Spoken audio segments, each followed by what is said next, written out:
Hello,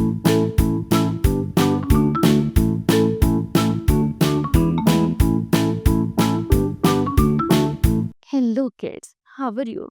I hope that you will be fine and happy. Today, we will read this chapter 11, The Honesty Guide. Okay, let's start on this chapter. First of all, we discuss about the chapter. In this chapter, you will learn about the Unstupid Guy. इस chapter में जैसे बच्चों आप पढ़ोगी, यहाँ एक लड़की है जो बहुत ज्यादा ईमानदार है.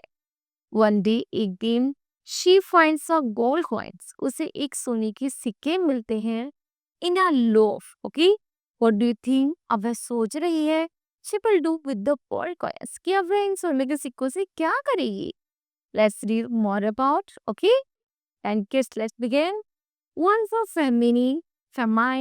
famine where there is no food for a long period of time. यहाँ तक कि यहाँ एक लड़की रहती थी जो बहुत ज्यादा गरीब थी, जिनके पास लंबे समय के खाने के लिए भोजन भी नहीं था.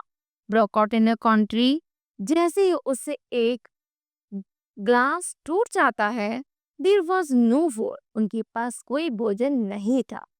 पीपल वांट हंगर, लोग भूखे थे.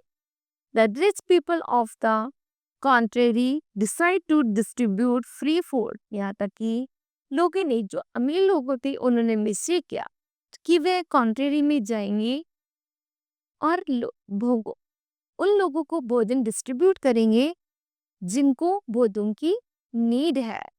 एवरी डे, प्रत्येक दिन, the poor children of a city, प्रत्येक गरीब बच्चे वहां इकट्ठे होते at the rich man house, उस अमीर आदमी के घर, to get lots of bread, कुछ भोजन पाने की इच्छा से.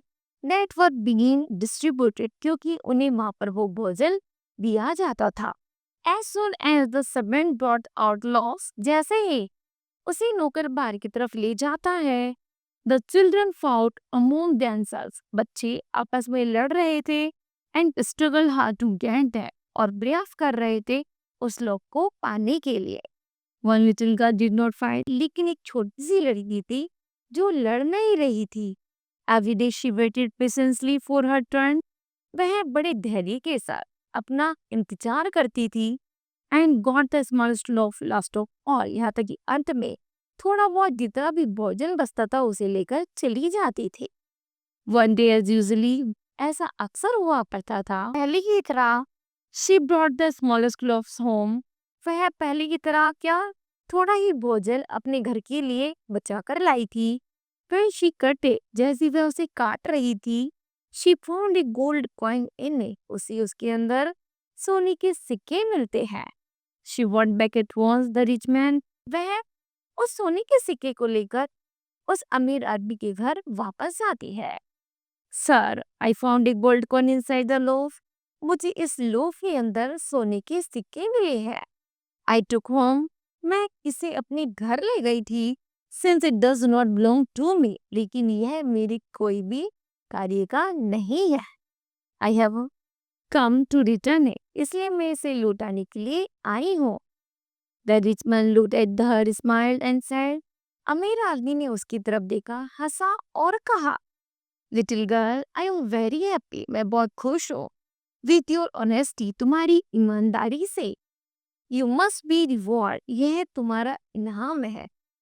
He gave her not only that gold coins, वह उसे वह सिक्के वापस उसको ही नहीं लौटा था, बल्कि two more as the reward, उसी अन्य 2 उपहार और भी देता है. The little girl went home happily, लड़की खुशी खुशी अपने घर लौट आती है. Okay, now kids, this chapter will be completed. I hope that you understood well. Thank you. Have a nice day.